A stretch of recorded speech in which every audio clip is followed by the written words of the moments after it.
So hello and welcome to our Siemens Connect podcast series. My name is Christine Moran and I will be your host for our series. Each episode we'll introduce you to one of our Siemens Connect partners so you can learn a little bit more about them. Today our guest is Serene from Senseware. Serene, would you like to introduce yourself?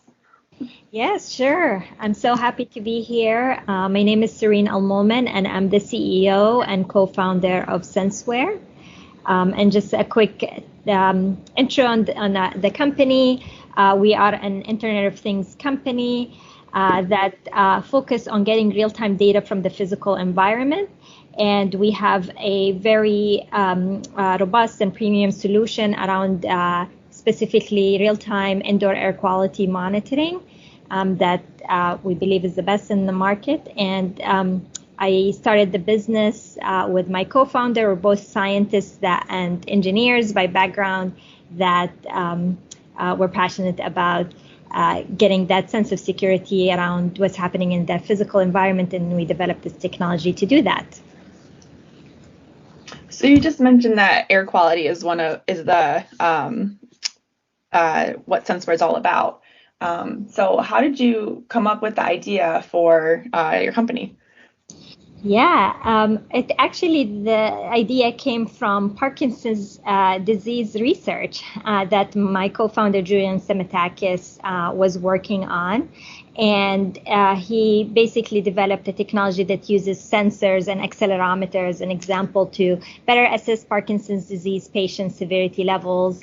And then he realized he would need other sensors like a gyroscope to add to the mix to be more accurate, get additional data sets and whatnot. And we met right after we finished our PhD work, and we came up with the idea of Senseware to be this technology where you're able to bring online in real time really important sensors that are out there and that are needed in the market in a very robust and fast way. And so when we saw that indoor air quality is really important, becoming really a big factor in the health and wellness of people in indoor spaces, we wanted to use our platform, our technology, to bring together those types of sensor sets. And so we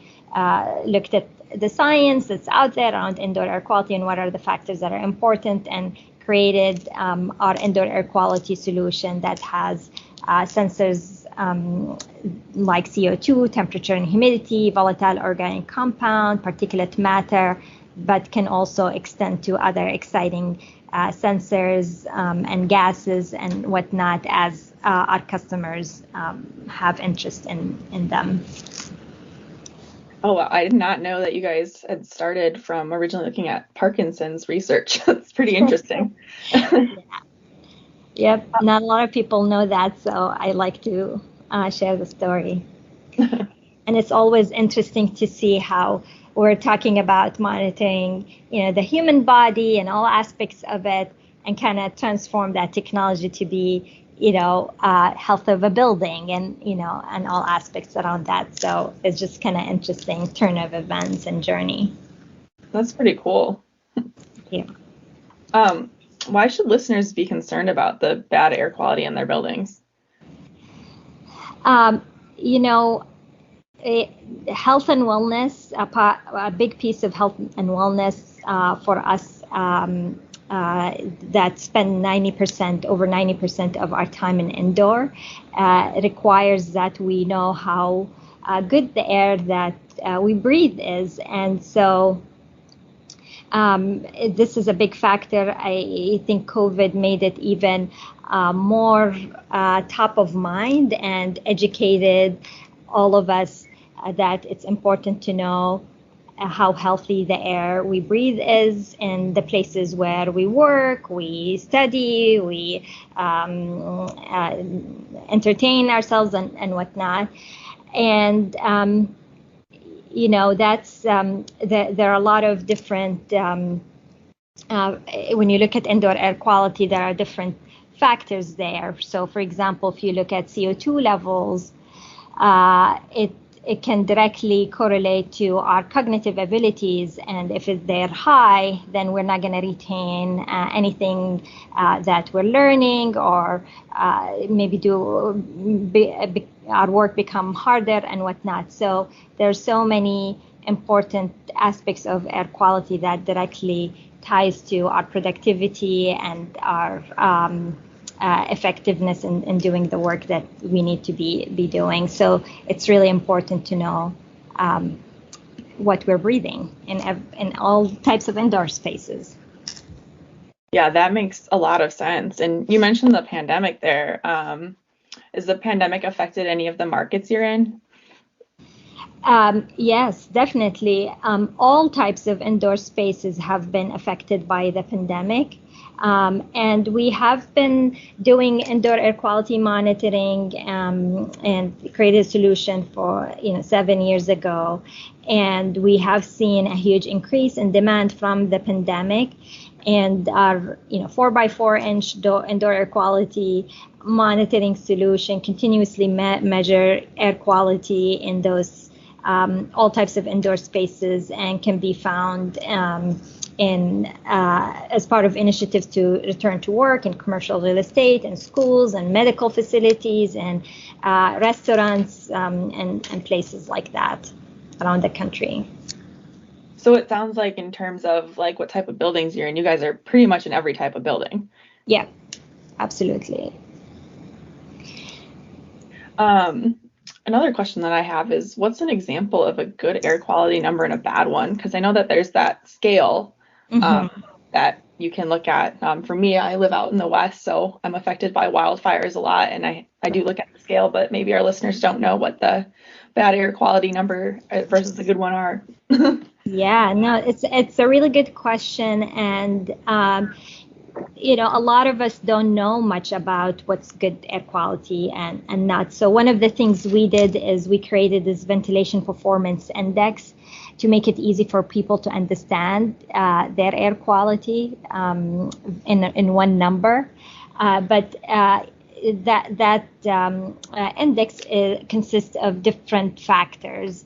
And the most important ones are temperature and humidity, particulate matter, volatile organic compound, and CO2 levels. And we've taken these key indicators and created the IAQ unit that we talked about to get that type of data from these types of sensors in real time. And we use air quality standards set by authorities like the Well Building Standards or the APA to set the right thresholds to say, okay, this is good, the measurement is in a good range or not. So for humidity, for example, we know that we need to be within 30 to 70% because that's considered not just comfortable, but it reduces the viability of viruses to thrive in these types of environment with that level of humidity. So we want to make sure that we alert our customers and tenants and users of space if that's, we're outside this range. CO2, for example, should be below 1,000 ppm. Anything higher than that impairs our cognitive abilities and make it hard for us to work and learn. And so it's really important in office environments and in schools and places like that. Then there is the maybe a newer thing that people are starting to recognize that's really important, which is the particulate matter levels, which contribute greatly to having good or bad air quality. So, for example, COVID particles are typically really small. They're submicron in sizes. So it could go down to 0.3 microns. And so we have at Senseware a sensor that measures submicron particulate matter level exactly for that reason. Tell us if we are detecting those really small particles that could be virus bearing. And like you said, we also use the PM sensors to detect particles from fires and things like that. So this particular sensor is really important in this mix of other IAQ sensors. And our IAQ units have all of them together. And if you keep all of these sensors at the right ranges, then you can get closer to creating healthier and safer environment for everyone in those spaces. Yeah. That's pretty cool. I didn't realize there's different particle sizes, and the COVID one's very small. Yeah. Then that's exactly why we wanted to introduce this sensor into our units, because it's been highly demanded, and people are starting to realize that it's really important. And it could also help with the strategies that you're taking to filter those out. So if you have a sensor that goes to these submicrons, you can say if your filtration is working properly or not to filter those small sizes. So it's been really, really critical type of sensor in this whole effort to improve indoor air quality. Wow. Yeah, that's pretty interesting. So now I know we're getting close on time, so just 2 more questions for you. So as you know, you are part of our Siemens Connect program, which is our partner program for those listening that don't know. But I'm curious, what got Senseware interested in joining our Siemens Connect ecosystem? We admire you all at Senseware, at Siemens, and your commitment to innovation. And through the Connect ecosystem, we see ourselves as an agile technology partner that can help Siemens client meet their goals, whatever they are, and can grow with you. Yeah, we're glad to have you as one of our partners. Yeah, we are pretty excited. And then one final question for you. What should listeners take away from this podcast? If there's one thing they should take away, which we covered a lot and there's a lot of good stuff, but just one. Yeah. Senseware makes building smart and healthy. Technology empowers many areas of our life. It gives us the knowledge we need to take action and stay safe. And I've learned from dozens of clients how surprised they are at the ease and affordability and long-term financial return of adding indoor air quality technology into their spaces. Plus, in today's world, it's a must to monitor our buildings' health for the safety of our employees and customers and kids and whatnot. So indoor air quality monitoring should be non-negotiable in all of these types of spaces. And hopefully we see more adoption of this technology moving forward. I totally agree with you there. It's not fun to breathe in, for me, wildfire smoke or just horrible air. Absolutely, yep. And there's technology to help with that, so. Yep. Yep. Well, thank you for coming on our podcast, Serene.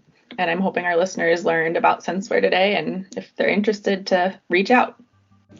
Sounds great. Thank you so much for having me. This was fun.